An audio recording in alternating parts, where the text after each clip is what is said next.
naroon tayo sa kanilang unang ngiti, sa kirot man, nahatid ng hiwalayan, hanggang sa tamis ng pagmamahalang nagbali matapos nilang antigin ang ating mga puso. Nakon sa paano ba ang mangarap, ang mga gabi naman ngayon, ang aalab sa kanilang pag-ibig.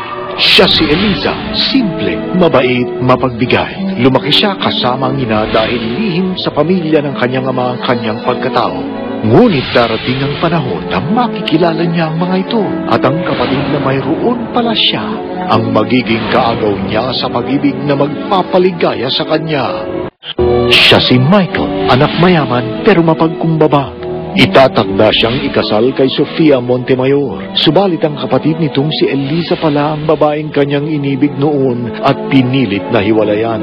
Siya ang lalaking pareho nilang iibigin. Si Eliza man ang mahal niya. Gagawin naman ni Sofia ang lahat, makuha lang siya. Siya si Sofia, ang unika iha ng mga Montemayor. Hanggang sa makilala nila ang lihim na anak ng kanyang ama. Sa kabila ng lahat, tatanggapin niya ang kapatid.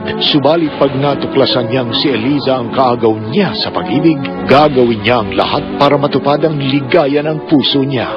Sa ikaw sana. Isa siyang simpleng dalaga.